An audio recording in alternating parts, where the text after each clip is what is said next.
All right, you guys. I know you guys have watched on my social media. This has been a long time coming. I'm so excited to sit down and talk with Miss Riley herself Oh, about her next adventure with Meet Me in the Margins. And I have to say, I love Liam. I love Merritt.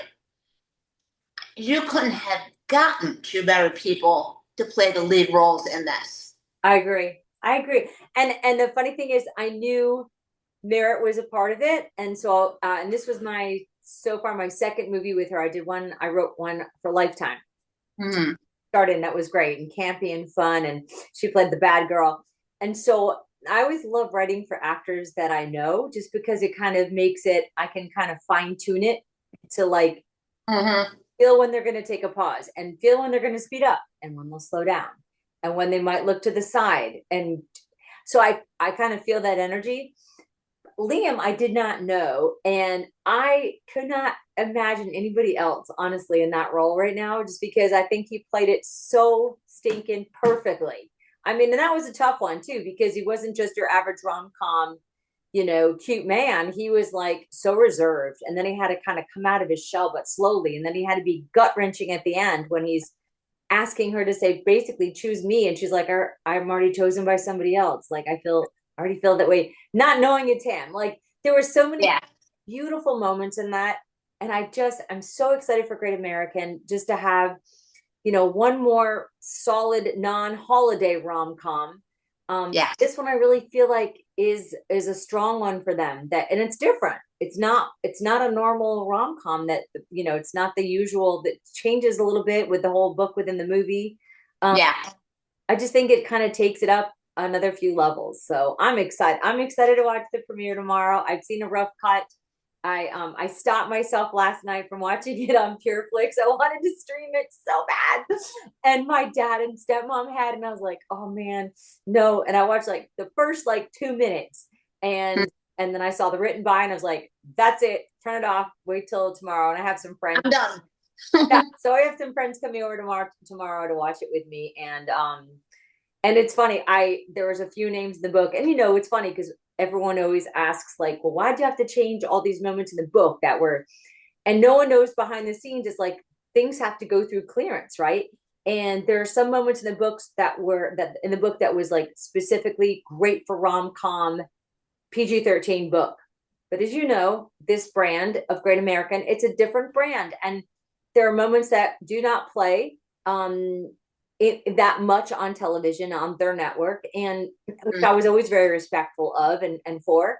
And then there's just moments that are thought out and that go on for pages. Well, I Yeah. have I've got 1.5 pages to make this one beat that lasted 100 pages to happen in 1.5 pages in literally 90 seconds. This scene has to be kind of go up. And so there's a lot of scenes added that aren't in the book.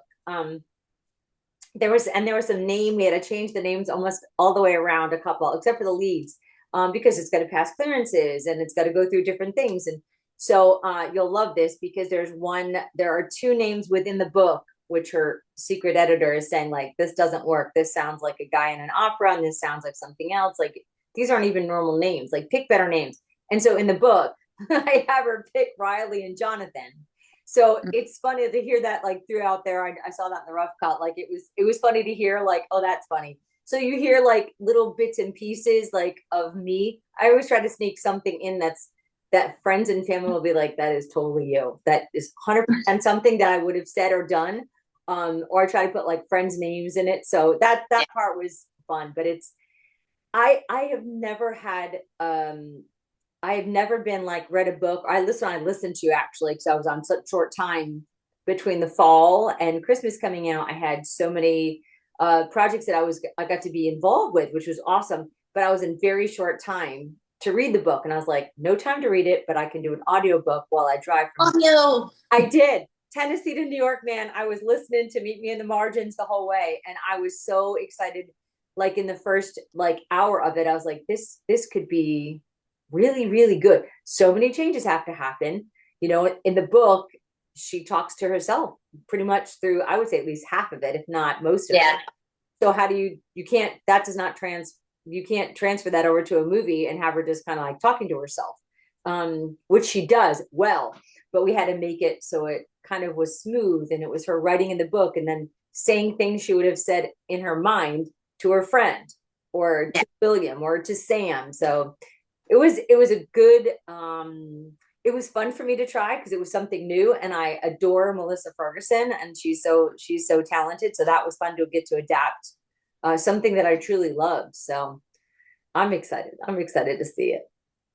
The thing that because I just talked to Austin because Yeah. Austin is in the Deadly Destination Wedding, I and can't wait for that. That's on tonight, right? That one's on tonight. yeah, Yeah. I actually have it DVR'd. I'm like, I made him laugh. I said, listen, I said, I'm gonna have to talk to Riley. So I said, I may not be able to watch. Like, he goes, that's okay, it's okay. Yes, that's funny that you're saying that because I'm going to go on right now because I meant to actually record that, and I don't want to miss it because I think it's going to be.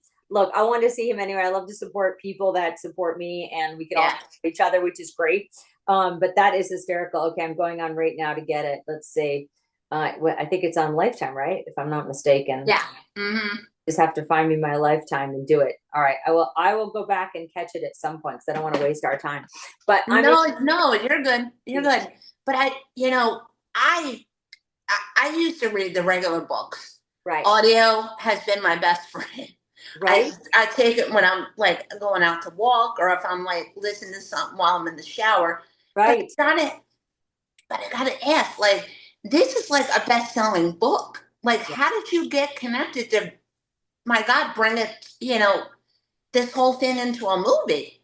right. Well, so part of it was, again, I'm so blessed to have a great relationship. At least I hope, in my end, I have a great relationship with Great American Family, and we had done, goodness, I think we done like 5 Christmas movies last year, fairly quickly. Whether I wrote it, co-wrote it, or rewrote them. I was going into another Christmas one with them that they were shooting at the end of last year so that it could come on for this year. And in between there, it was like, oh, hey, can we look at this book? And I was like, I'd love to, but the timing. And they're like, just read it, see what you think. We're optioning it, we think, and this is what's happening. And that's when I just started reading it. And I called or texted, I think, like, like I said, like an hour into it, and I was like, absolutely 100%, I want in. So I just knew it had so much to offer, even though I knew it was going to be a big challenge for me, but a fun one to kind of figure out how to make it all happen. So and I honestly I hope I get to adapt more for books and more books in general. I love adapting books. I think it's to take something, and I did it once. It hasn't made it to the screen yet, but I have a book and a script that I did together, and it's so much fun to kind of like, the script is like, you have to, it's like your cliff notes, right? It has to be Yeah, like it's your abridged version of whatever that book would be, because you can't add all those moments and you can't describe what clothes they're wearing and you can't describe how she's feeling necessarily. It's got to be like, she's upset, she's panicked, she's happy. You can't go into 3 paragraphs on what's going yeah. on in her mind. So that was a big challenge because there was so much of what was going on with Savannah in the book that was all inside. So I hope it comes across on screen, and I hope more than anything that Great American's happy, and I hope that Melissa is happy with the adaptation of it. So, thank Girl, you do a fabulous job on doing these movies, but you. I love it. Now, like, of course, you get connected, you're gonna do this. At what point did you realize that they were gonna cast Liam and Merritt to be the leads? I knew Merritt was cast before I started writing. Like right before I started, it was written for her. Liam, I did not know until about a week before they started shooting. Um, I kind of knew about Marissa Brown and Charlene Moa. I didn't know Austin at the time, but I knew that he was getting, like, I found out about the supporting cast like before they started shooting. The only one I really knew about was Merritt. That was it. And even like there was a draft before this one because there always is numerous drafts of rewrites, and there were more characters, but like it just kept getting, you have to follow. Then that's like, again, with the people that love the book, they're like, where's these characters? Well, we don't have room for two parents, and we don't have room for a sister. And especially that sister character wasn't on brand for the network. So there's Yeah, all these different little pieces that kind of have to fit into what becomes a great American family puzzle. yeah, Some pieces just don't fit, and you have to kind of then adapt whatever our lead character went through with those characters. How can she go through those same emotions for her character arc without those characters? Can yeah. and that's the tricky part, but that's where it gets fun for a writer to kind of change it around. So it's good. Hopefully it's good. No, don't worry about it.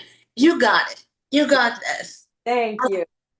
Like I couldn't know because this is the part, and it's the truth. Like I've been doing this whole thing, getting to know a lot of you, producers, writers, actors, actresses, Yeah. and I love hearing because this is the stuff we don't understand. Right. We watched a movie and it's like, oh, it's Mary and Leah Right. playing these parts, but I love the intricacy of basically the blood, sweat, and tears that you had to put in. Girl. I would imagine if you're anything like me, as this process is going along, like I would be like, oh God, why did I just write that? Okay, wait a minute, fix Yeah. it. Oh, 100%. And I'm the most critical of myself. I am I am the biggest overthinker in the world. So it's hard, especially that's where a lot of Savannah, my family was like, oh, there's a lot of that character in you. I'm like, oh, that's also because that's how Melissa wrote it, but also I added in my own thing, which is a lot of me, the overthinking and not wanting to like, is it ready?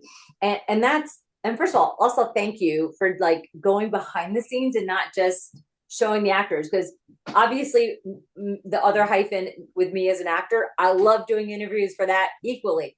But when I started writing a lot more, it's like, wow, okay, no offense, I'm the same way whether I'm talking about my music and being a songwriter.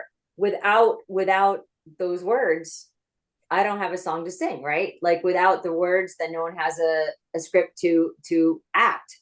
And I think it's easy to forget that because no one sees the people behind the scenes that are creating the projects that people can get up on stage and sing and get up on stage and act and get behind a camera and hear action, where there was so much into it before that first day of shooting. And Yeah. I love being a part of all of it. That's the cool thing. I love being a part of it where you get that call saying, hey, can you write this project? Or, hey, we love this idea that you pitched. Can you go write that? And then being a part of that, kind of going into it, whether it's as a producer or as an actor or both, and kind of seeing it all the way through and saying like, hey, I really feel like my character would wear this, or this. And then being able to kind of come together and have this great, like, constructive, productive relationship with Mhm. everybody involved, and then watch it and say like, I remember the day I got the call when they loved the idea, like, and then Yeah. remembering it all. So I haven't done that on that level yet as I want to. I mean, I kind of did a little bit with How We Met This Christmas. I got to co-write it with Danica. It was her idea, not mine, and it was a great idea, but it was great to write it with her. And then I got to be in it, which was awesome. And a lot of the clothes, some of the clothes anyway, were my clothes that I brought with me to Buffalo to shoot. And I did a thriller last year too, which is hoping to come out on Lifetime this year, or late this year. And I got to rewrite the whole script we had a script that was great but written as a feature. Well, we're going after Lifetime or a streaming app, and that's not the angle.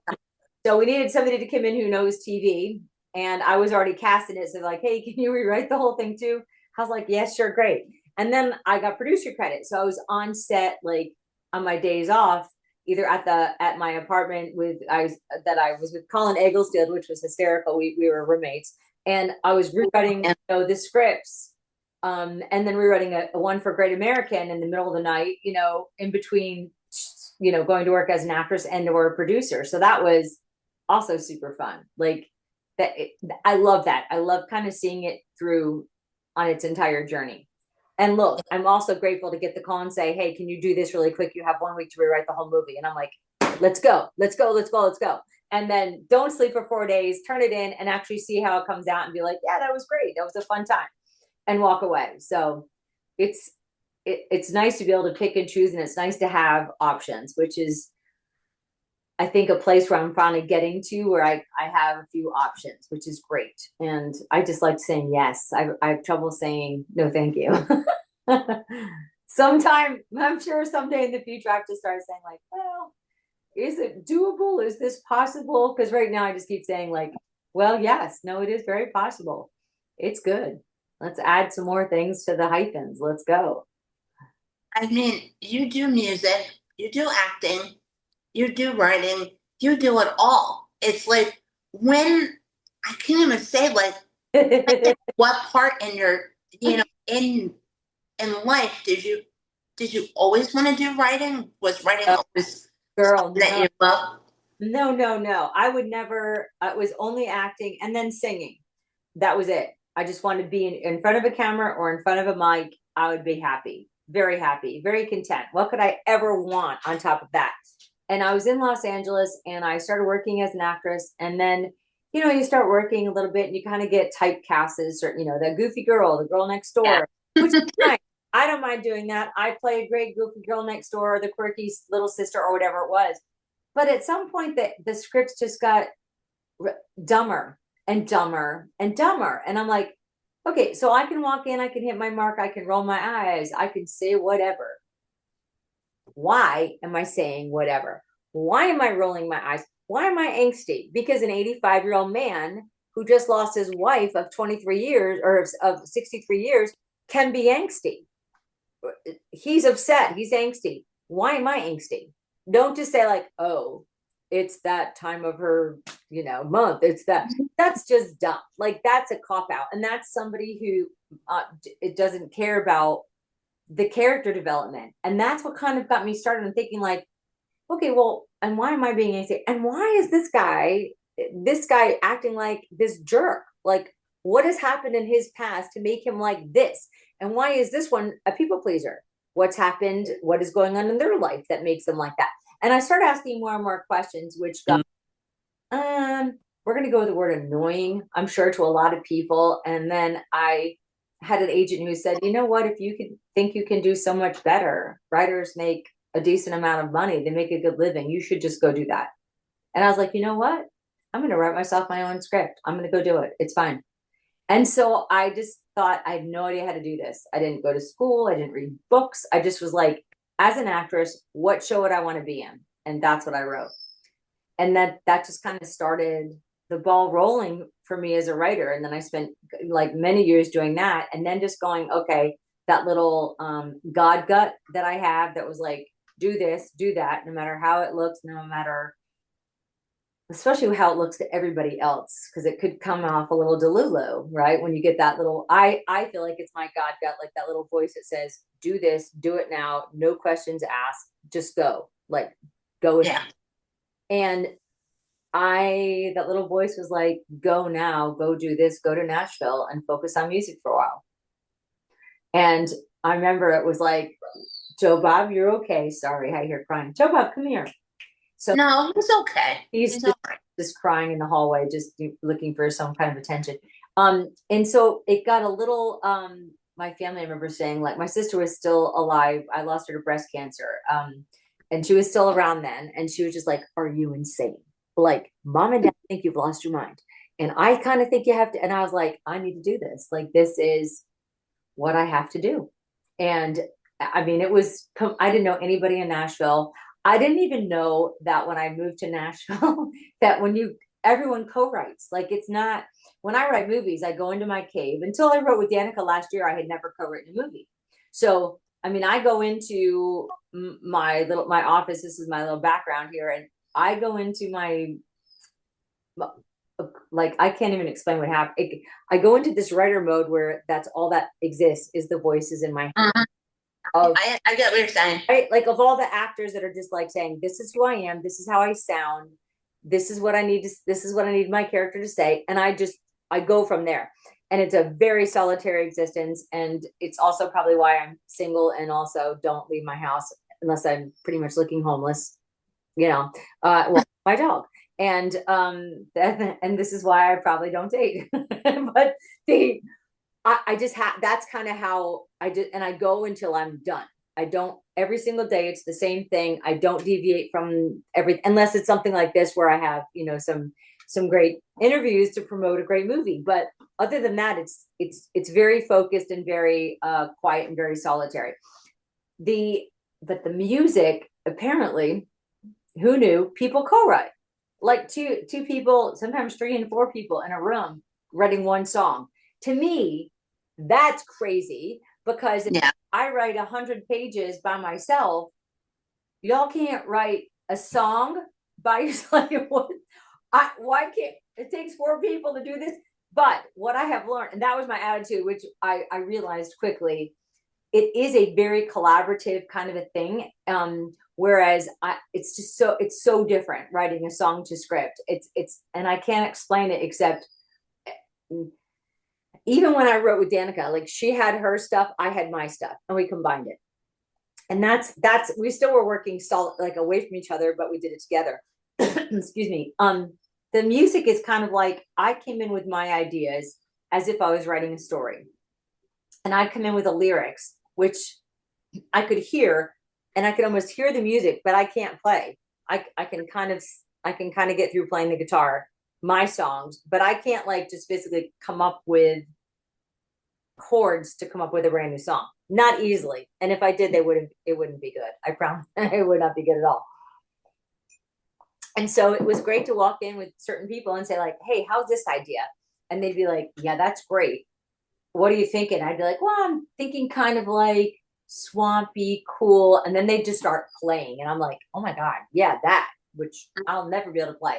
And then we kind of come up with a vibe together. And then that's been a whole nother cool side of my life.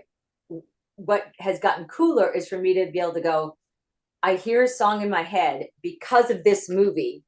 This is that song that I hear in my head for this specific moment.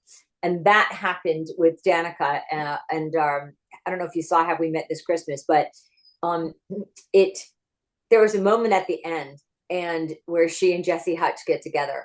And she called a couple days before I was leaving to go I do a 60-mile walk in my sister's memory every year.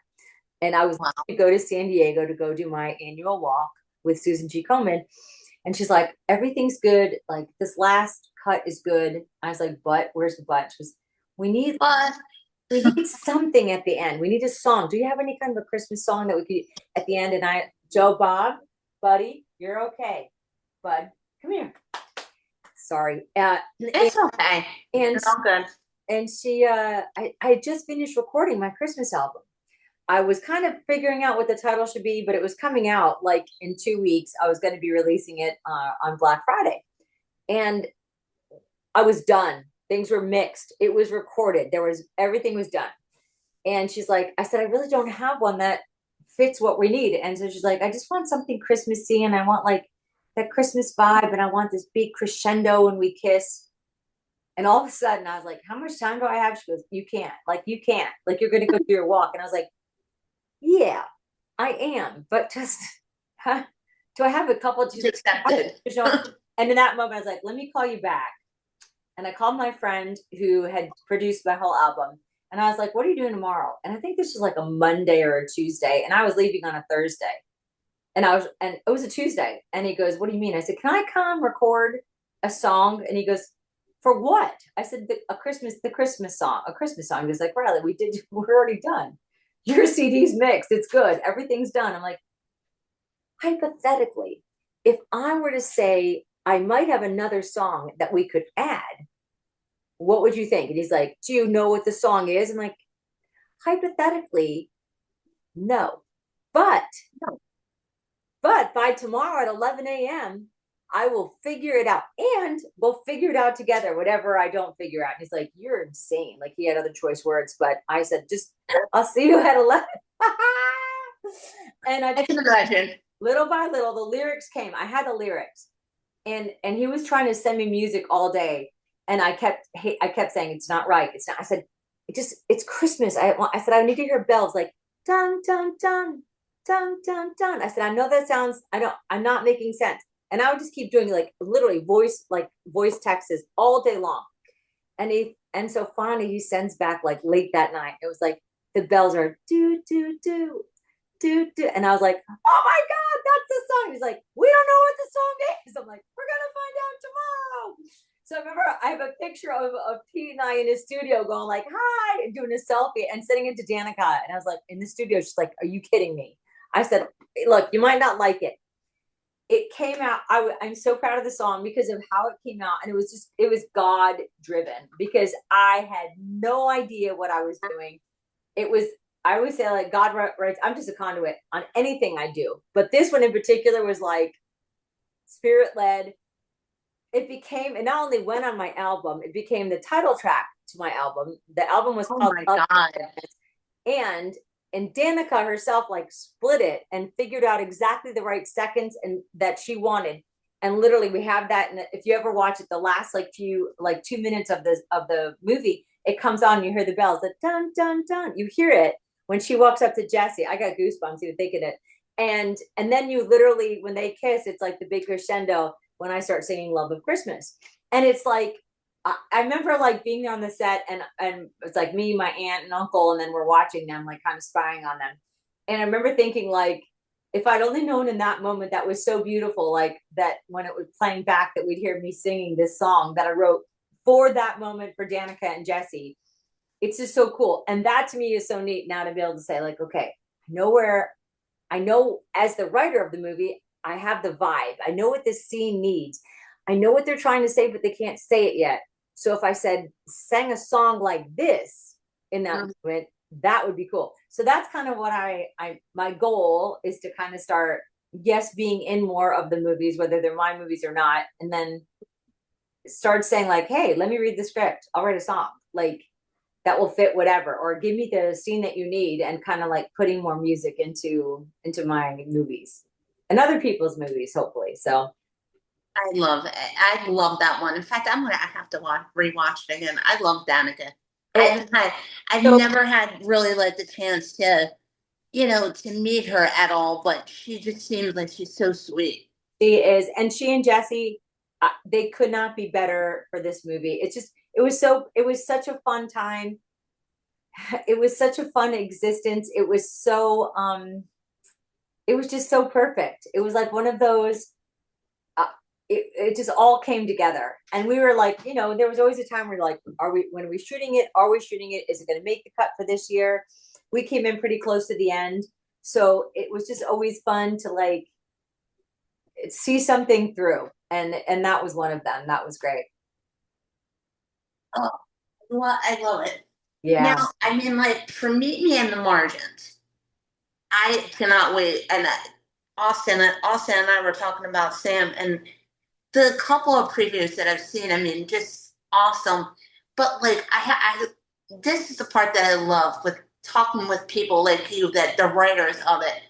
As this movie is like progressing along, do you like have like it's got to be so self gratifying to see the work that you do on screen. I can't explain it. And honestly, it has been a tremendous year. It really has. But at a lot of cost to doing things differently. I was a member of the Writers Guild for a very long time, for a lot of years. And I had to leave last summer. It became increasingly difficult to come to that conclusion where networks were not hiring a lot of writer guilds writers anymore. Yeah. After the strike, after COVID, it just got and there are so many great writers that are part of the guild, and there are great writers that aren't in the guild. I just know that the networks that I was kind of working towards, which is smaller cable, whether it's Great American, whether it's Lifetime or Hallmark or any other smaller networks, a lot of them are trying to cut corners where they can. And for me personally, I didn't feel comfortable using a different name to write a movie and then just kind of not talk about it. Yeah. I'm proud of what I'm doing on the network. I'm proud of what I do over at all the networks. And I really came to that conclusion. I just didn't feel good about that. And so I called the guild and said, I have to leave. But only because of that did I have the year that I had. Yeah. Because it could afford to work with me now as a non-writer, non-guild writer, which was unfortunate. It was at a big expense, to my income. It was at an expense to my health insurance, which I lost. No more residuals, no Mm. more guaranteed paydays. So that's been tough to kind of navigate. On the other hand, I also got to be a part of 6 movies last year as a writer, 2 as an actress, 1 as a producer. And I've never had a year like that. There's been 4 movies so far this year. So, and it's June.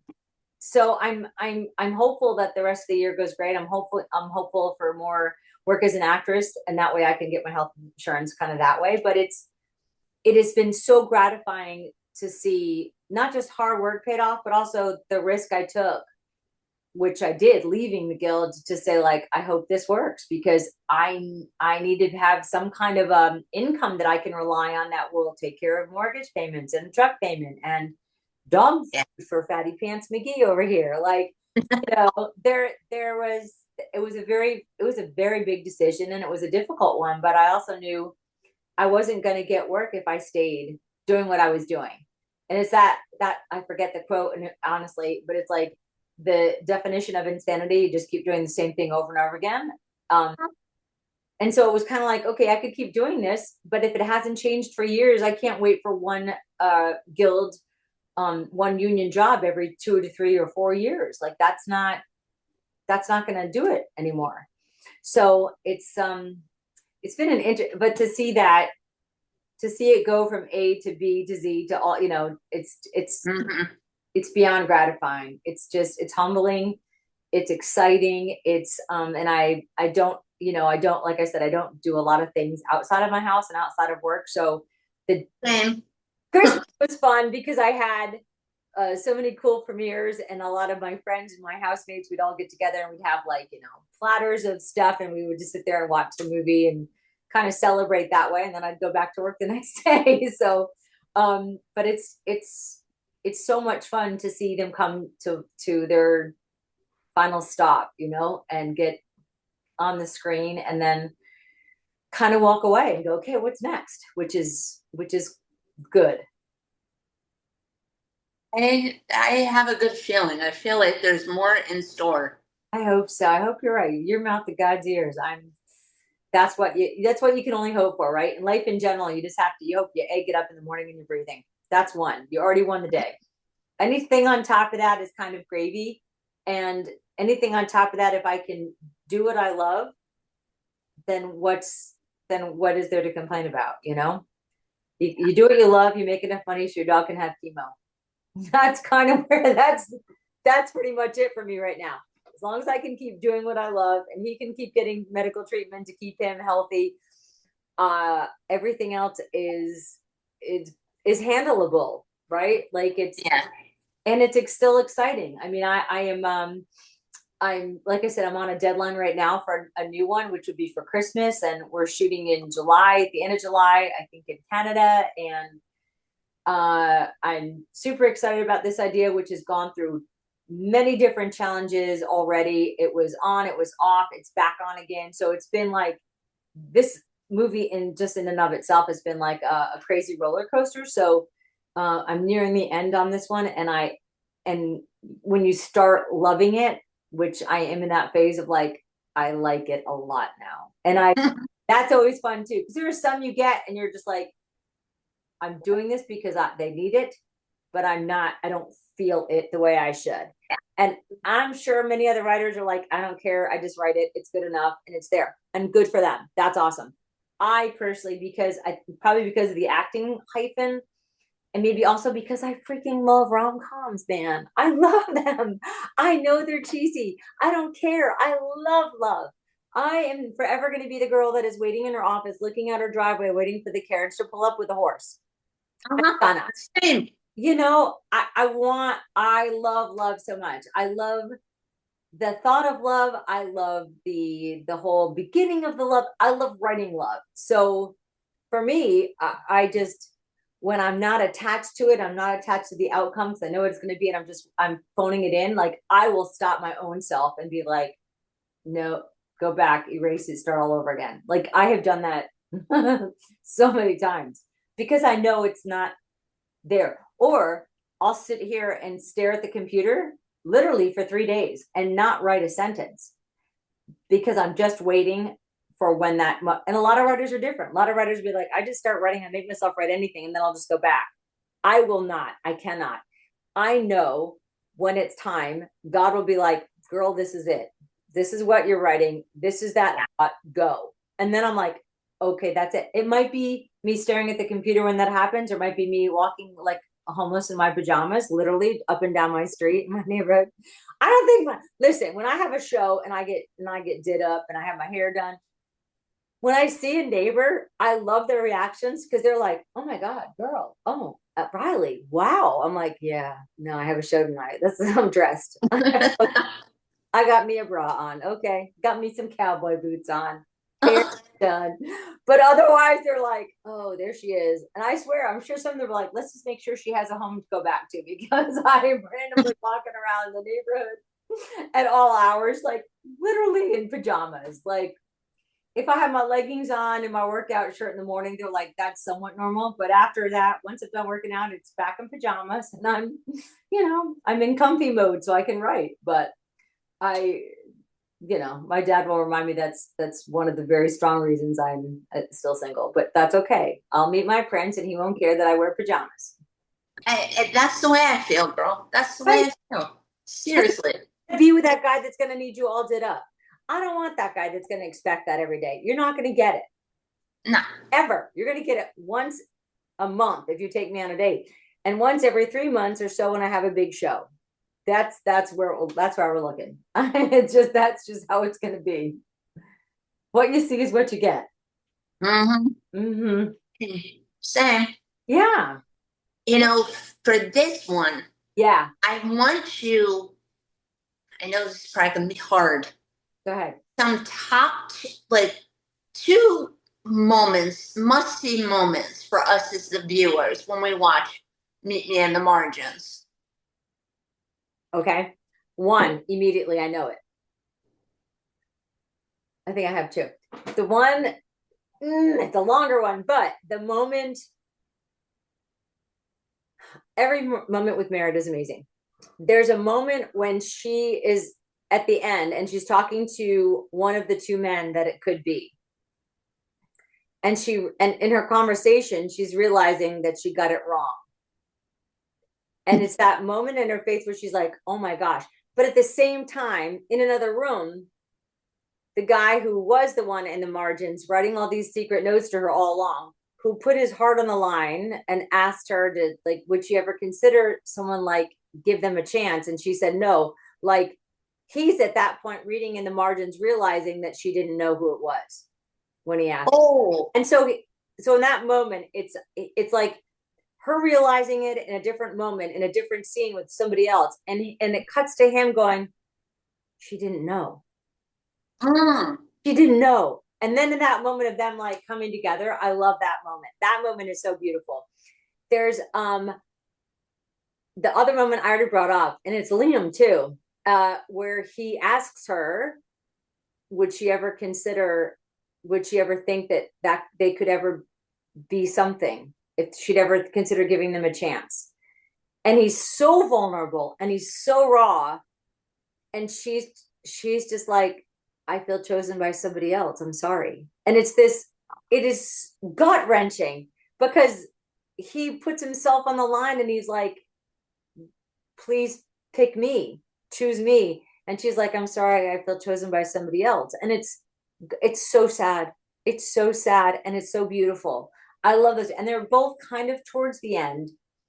I love those two. And then there's a moment in the towards the end, middle-ish, where they have this fun scene and it's like a little dog adoption scene.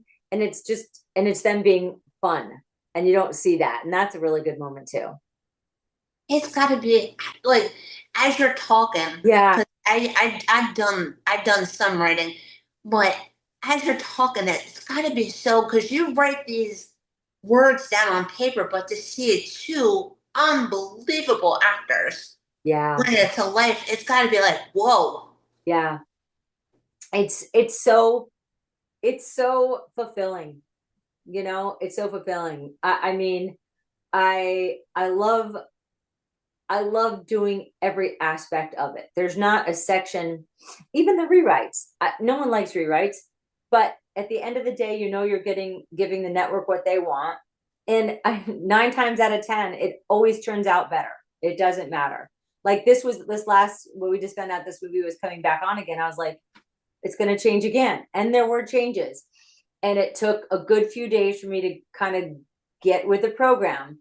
And then the second I did and took it a whole different way and kind of pushed it into a different direction, all of a sudden I was like, oh no, now I have this path. Like I see the light. And it's so great when that happens and you can be behind it 100%, and the actors bring it to life. I know one of the actors for 99.9% sure of who I'm writing one for, and I've done something with him before, so that's kind of cool. And the female lead is still, I can't say anything yet because that one's not 100% sure, but I'm writing it for these two, knowing and hoping that that's who it's for. And it's just a super fun Christmas movie about love and faith and community. Not as much faith, but more about community and kind of two people that never would have normally met coming together for. Girl, you got like I even have people in my mind that I would love to see you write for. Like Jesse, I mean, of course, Jesse I love. We haven't connected yet, but Jesse's unbelievable. Writing for him and Have We Met This Christmas, but even more than that, Jesse and I were we like ad libbing. We found out, both of us on the set, and there'd be some moments that, especially with the whole family together, my aunt, my uncle, me, Danica, and Jesse, and we'd have to be, and Jesse and I would just kind of just do our own something, and they'd be like, "I'm sorry, what's going on?" I love ad libbing because look, and I'm one of the writers, so no offense, like you're rewriting the stuff I already wrote, but if you have something better, man, I have no ego. Say it, do it. Let's try it.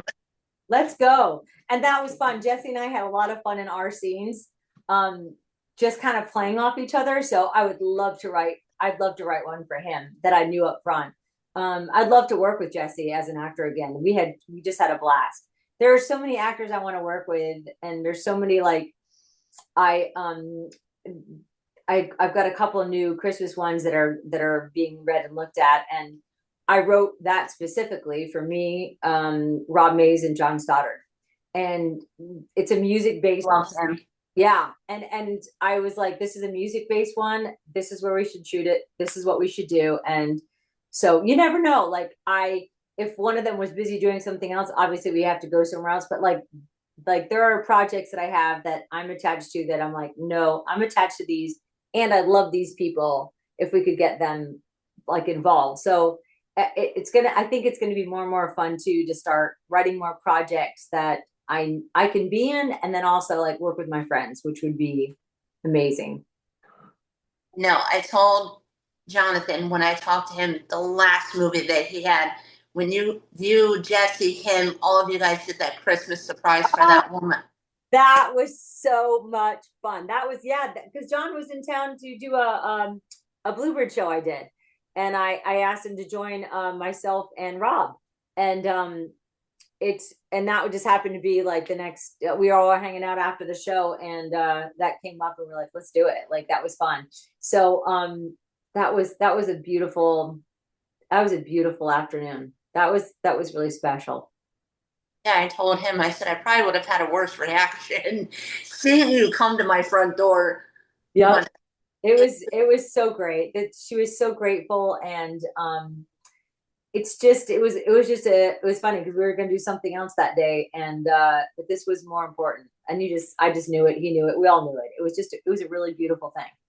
It was a really good time. It was a special day. it was definitely a God guided moment. 100%, 100% one of those God moments. And it's just, and it's nice to have friends that all kind of get that, that, Hmm. um, and pretty much everybody that I have any kind of a friendship with is faith based, and we all kind of can pick each other up when we need to and set ourselves in a good direction if we need it. But everyone kind of believes in a much bigger cause and reason as to why we're here. Yeah, there's so many. Yeah. I always say to Jonathan all the time, and it's just, and I torture him to death. And I'm like, you know what, dude? He goes, no. I said, yeah, you are the type of person that when somebody meets you, you know that there's good in this world. You're always willing to do something good for somebody. 100%. Yep. I agree. And that's the people that you want to surround yourself with. You know, Hmm. that's anybody else that doesn't live at that level, it's just not, they're not your people. That's all. They're not bad. They're just not your people. And that's kind of that was a big when I moved from Los Angeles, I found that out. That was not that Yeah, there were bad people in LA. I mean, of course there are bad people everywhere, but this was where I was supposed to be. And God knew that. That's what's you know, I didn't. I was ready to move back to LA 1 year after being here. I mean, I was done. I was not, no one knew that but me and Jesus, that I was done with my lease. I was done with Nashville.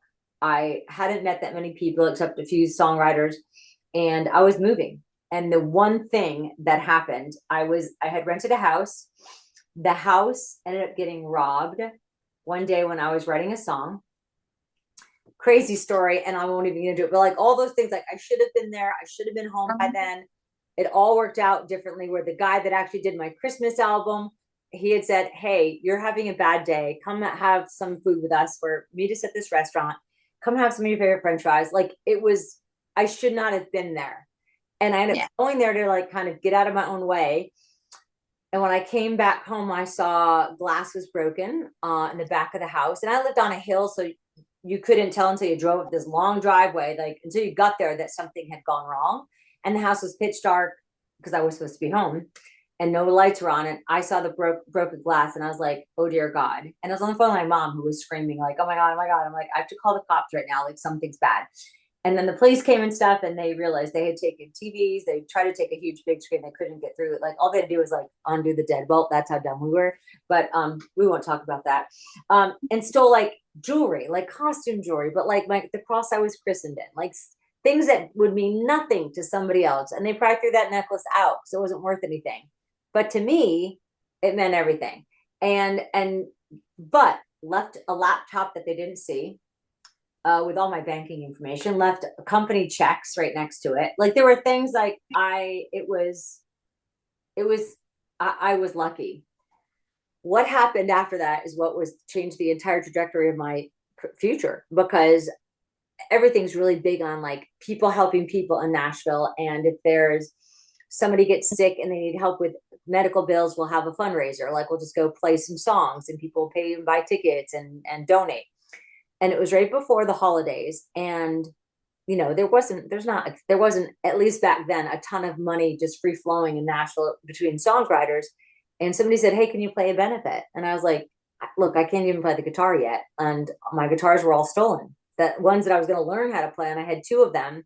my God. And they got stolen, and an electric guitar too. And I'm like, that's what I had. People gave me, or I bought them cheap in Los Angeles, and I don't know. And they're like, well, we'll find somebody to play for you. I was like, all right, well, I'll come play a few songs. And I get there, and there's like probably 150 people, 200 people there, and there's some big songwriters there, and everyone's passed around a bucket. And I'm like, hey, where's the guy who's sick? Like, who's sick? And I keep putting money in the bucket, and they're like, he's around here somewhere. I'm like, well, is he dying? Like, and I don't care if he's not, but like, can I find out what's wrong with him so I can pray? Like, can anybody tell me where is this guy that's supposedly so sick? So it got kind of funny. And then I go up there on stage, and I'm with this older songwriter, and he says, well, Riley, and the minute he said it like he did, I was like, dear God, what is happening? And I'm on stage with him, and he goes, um, we got to tell you, uh, no one's sick. We know you're very curious. No one's sick. We're not doing this for that. We've all come together because people heard what happened to you in your house. And Nashville is not that kind of a place. And we know you've barely been here a year. Now I'm moving. As far as I'm concerned, I'm moving in 3 weeks. That nobody knows. And he said, and we're raising money to buy you a guitar. And I I remember turning around, hiding my face. I was in tears.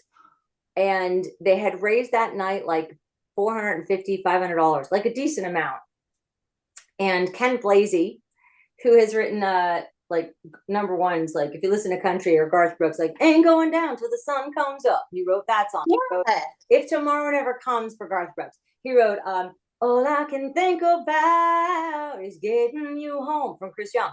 This man is a genius, and he couldn't be there that night, but talked to somebody else who said, Kent Blasey is going to help you get your first guitar with Taylor Guitars. He's going to introduce you, like all of this stuff. And I was like, and I'm going, what is happening? And then what do? You can't leave this town.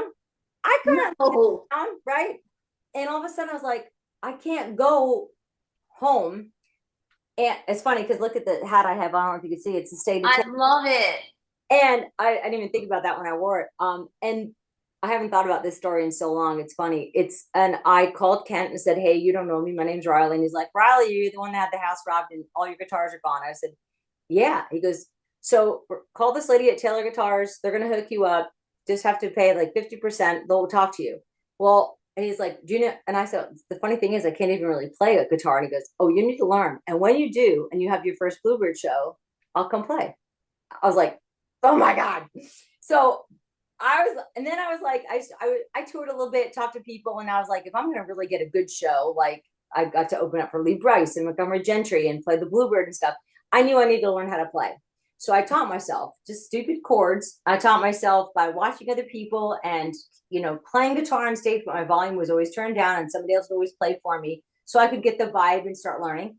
And then I spent like a solid 6 months playing every day, like teaching myself my songs, and called Kent and I said, "I got a Bluebird show." And he's like, "Let's go." And my first show was like, between him and like the two other guys had like 7 number 1s or 8 number 1s. And I'm like, and then there's me. Like, I still say that in every show. You're going to There's hear a lot of songs that and you're going to hear mine, and you're not going to know them at all. But it's been, man, I've got 2 Taylor guitars now that Taylor has been very kind to help me out with, and I got a beautiful, very high end one that I don't deserve playing, that I got to use when I open up for Lee Brice, and I get to play the Bluebird a lot, and it's just listening room too is another great place. But I never would have stayed. I was so gone. I was so gone, and God knew way before I did that this was my home, like that I was meant to stay, and I would not have stayed, girl. I was like, I was out the door. I was done. I was done.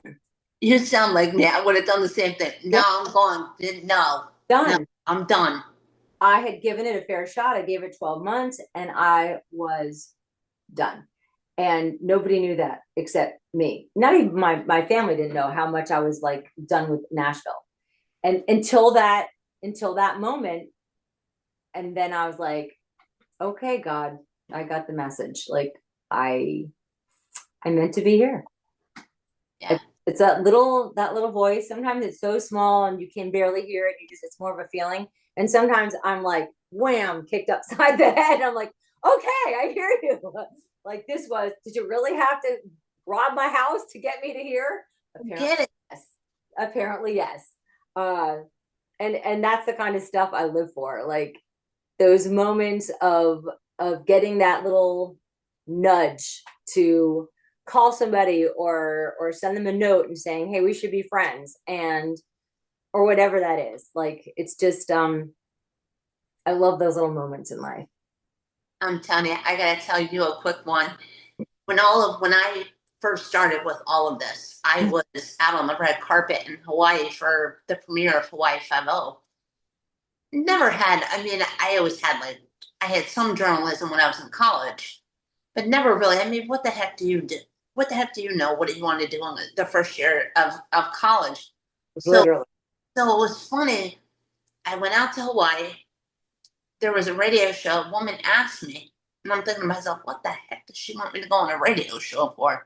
But talk about a God nudge moment. And lo and behold, at the end of the show, she goes, do you want to do like your own radio show? And I'm like, and it's like, as you're talking, I'm remembering the story, and I'm like, now I'm thinking to myself, lady, you're absurd.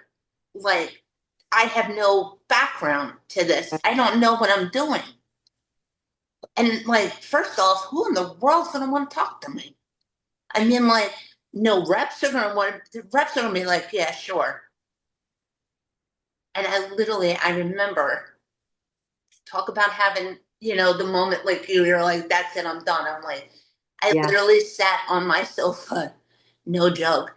And I literally busted out in tears. And my mom, I mean, very spiritual, her and I are. And I said to her, I said, Mom, who is like, why is God giving this to me? And she goes, don't ever question. She goes, God's giving you this for a reason. And I'm like, but where in the world am I going to start with this? Like, Right. Yeah. I'm going to have to talk to probably no name people. And then it finally hit me, and I'm like, okay, just like you, I'm like, all right, God, Yeah. if this is something that I'm meant to do, Mm-hmm. like, you just got to guide me. And then it was like, I don't know about you, but I overthink so much. I am Oh, the worst overthinker. 100%. Yes. And and I just sat there and I'm like, why am I overthinking this? One, I love movies. One, I love TV. Mm-hmm. Third, I'm Italian. So what in the world am I having a fear of talking? Right. And literally, I'll never forget it. I had my little dingy computer from college. And I literally just started, I'm like, okay, found people's contact, the PR contact information. Yeah. Of course, you get well, next time you have to build this. And I'm like, okay. And then, like, when I look at it, like, well over 10 years later, and I'm like, okay, sorry, Lord, I did not mean to question, you know, Right.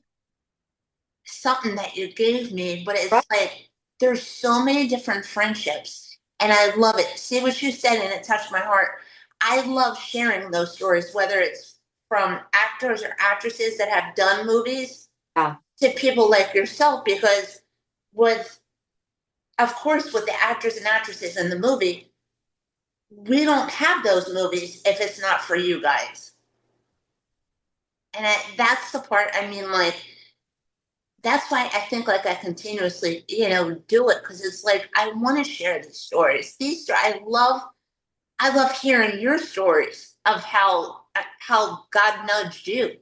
Yeah. I mean, it's a small nut. Like I said, it's like a little whisper, and then I get also kicked upside the head sometimes. And it's just Mhm. anything in between, right? Depending.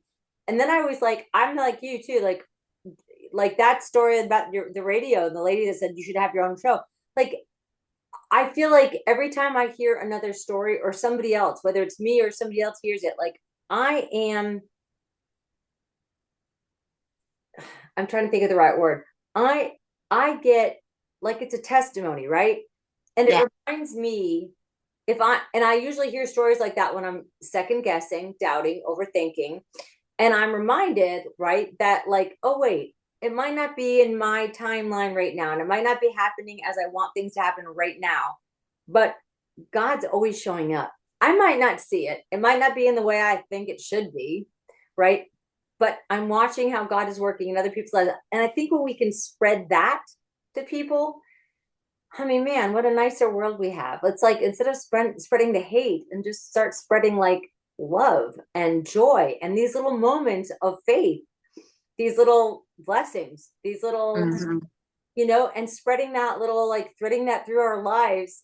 It's like when I hear somebody else tell a story about it, and someone was mentioning, one of my housemates and I were having a whole conversation about money and God and how it's all the same, right? It's just, but how God has never let either one of us down, no matter how close it got. And she had this great story about paying rent in LA and how it came in at the last second, the day her rent was due. And she was like, I didn't have it. I did not have it. And the landlord called and said, like, hey, you only have to pay this amount because you have this person moving in and they're covering this much. And she was like, literally, it was the exact amount that I had left. And it was and it happened to her so long ago. And yet it was something that I heard her. I mean, when she told me, I was like, oh my gosh, like what we worry about all this stuff. Hmm. Hey, what do we should be worried about? Waking up, And even that's not in our control. All we can do is be a good human so that maybe we have the chance to do it again the next day and be a little bit better. Spread a little bit more joy, give a little bit more love, help people when you can. Like it's an interesting thing when you start living life like that. But I loved here, like we were telling these stories and we were both so flipping tired the other night. And we were in the kitchen like barely awake, but we were like, oh my gosh, this one the other time that God did this. And we were like, it was just this beautiful, faith-filled, crazy moment in a kitchen when we are both half asleep standing there, but still felt the need to talk about God. And it was so lovely. Like it was this, and again, I always say, like, thank you, God, for surrounding me with really good, whole people that can lift me up, and also I can lift up. And it's a constant rotation, which is how this was. And we're finally like, we got to go to bed. And she's like, oh yeah, there's this one more. And I'm like, let me hear it. Like it was like, yes, Jesus, let's do this. And I try to bring that a little bit to each movie. A lot of times it's just straight rom-coms and it's not a faith-based movie because the actors don't want to do a faith-based. And that's fine too. They want to do straight rom-coms. So those are great too. There's always a little moment though that has something to do with about spreading joy, spreading faith. I will always try to get a little bit of a hint of something in there. But the ones that I can do that are faith-based, I love that because, man, we all need it. We all need it. Just a little bit of an uplift. And I always try to say too, no matter what I'm going through, it's like somebody doesn't know half the stuff. No one knows half the stuff most of us go through, right? So I try to remember the same thing. I don't know when somebody's being rude in front of me at the grocery store, what kind of a day they're having. I don't know that they just lost their husband last week. I don't know that their kid is in trouble. I don't know that they're, whatever that is. So I always try to remember, like, before I want to go, excuse you, and have an attitude moment, I go, Yeah. out of it. This is not your place. This is God's place. And also, everyone's going through their own Yeah. battles. And that's something most of us don't know anything about on a daily basis. So what's it hurt just being nice? It takes so much more energy to be a jerk. Like if you're looking at not exerting too much energy, well, great, then don't, because it's going to take so much more out of you to be a big fat butt head. It's just be a good human, man. Spread love. That's it. That's There's a lot of butt heads in this world. Seriously. yeah, We gotta be good people in this world. Oh, yeah. honey, I can't wait to see Meet Me in the Margins. I I can't. can't wait either. I'm gonna take a silly snapshot of us so I can post about this moment with us both. And Okay. gonna be so silly, but I don't care because I'm gonna be so excited. And then I'll post it later so we can like document our lovely time. And this was so much fun. I'm so glad we got to do this. Me Thank too, you. honey. And this is not going to be our last. And at one point, and I'm going to put it out there to God, at one of these fan events, I'm coming and I'm giving you a huge hug. I would love that. There's one. I hope, I don't know. They haven't invited me. I keep saying, I keep begging them to invite me. It's a small town Christmas Yes.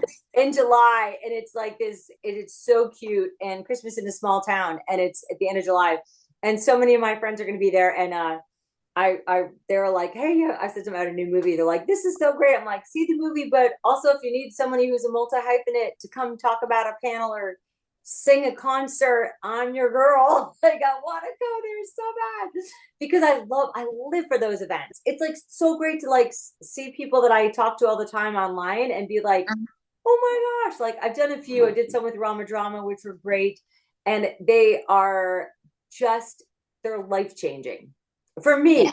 For me, like just to share my music, share my merchandise, and just to hug so many beautiful fans and so many beautiful people that are just so awesome. That are just awesome humans. But thank you so much for this time. Thank you. Oh, of course, honey. Thank you. With everything you have going on, I really do appreciate it. It Uh, really made my night. it's been my pleasure.